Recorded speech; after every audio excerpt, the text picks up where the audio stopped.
Oi, oi, tudo bem? Quem nunca ouviu aquela frase: os exaltados serão humilhados e os humilhados serão exaltados? Pois é, ela é parte de uma parábola que Jesus conta, em que ele compara as atitudes de um fariseu, um líder religioso da sua época, e um publicano, né, o cobrador de impostos, que era como se fosse uma casta inferior. Eles eram considerados pelos fariseus grandes pecadores. E Jesus relata que o fariseu, do alto do que eu chamo de altivez espiritual, se achava melhor do que o publicano porque ele jejuava 2 vezes por semana, porque ele tinha sua comunhão com Deus, enquanto o publicano, ele se prostrou diante do Senhor, ele se reconheceu um pecador, se arrependeu dos seus pecados, pediu perdão, e Jesus fecha a parábola com essa frase célebre, né, dizendo que entre os dois, o publicano teria sido o homem que estaria mais próximo do Senhor. Naquele momento, o Senhor acharia graça nele, porque ele se arrependeu e ele se humilhou diante da presença de Deus. E olha que coisa mais linda, porque muitas vezes nós achamos que ser humilhado, os humilhados serão exaltados, é quando alguém te trata mal, quando você é exposto a alguma situação. Também, mas a base bíblica, para que você entenda, é justamente essa, é quem se humilha diante de Deus.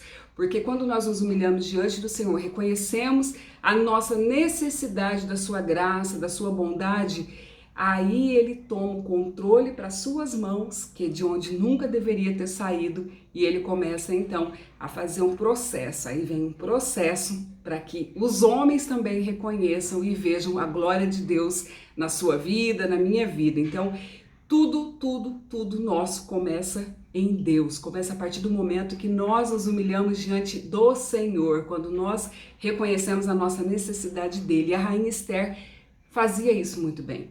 A rainha, ela reconhecia que sem o Senhor ela não era nada, ela não conseguiria nada. E aquele propósito que ele tinha colocado para ela, de ser a guardiã do povo judeu, só foi possível que ela executasse com tanta excelência, porque naquele momento em que ela foi desafiada, ela se prostrou diante dele e teve a estratégia, a visão divina de pedir que o povo judeu entrasse num período de jejum de 3 dias, juntamente com ela, que orasse por ela, intercedesse por ela, para que então ela começasse a executar o plano para livramento do povo judeu. E olha só que coisa mais linda, Esther reconhecia a sua necessidade do Senhor. Então hoje, a virtude de Esther que se destaca aqui é a humildade diante de Deus.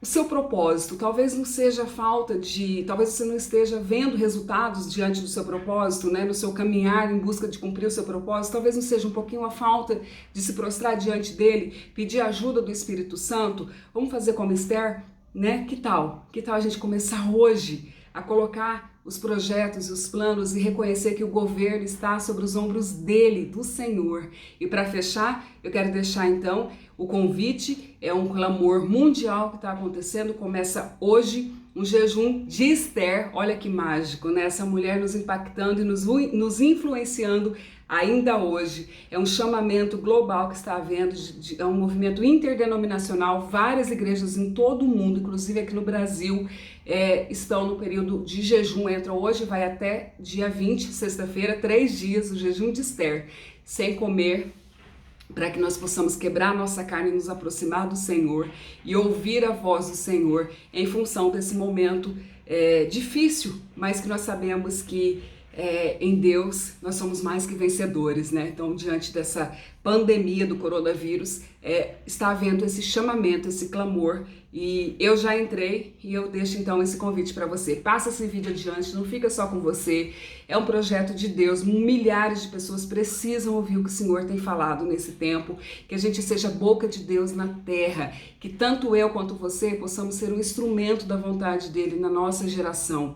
Então, se esse vídeo chegou até você de alguma forma, passa ele adiante, não fica com ele só para você não, porque eu creio que ainda haverá testemunhos de vitória para a sua vida, por meio da sua vida, vidas serão livres, saradas, libertas para a honra e glória do nome de Jesus, com uma simples atitude que não vai te custar nada, que é repassar esse vídeo adiante. Um beijo, fica com Deus, e se você entrar no jejum, me conta depois que eu quero saber os seus testemunhos.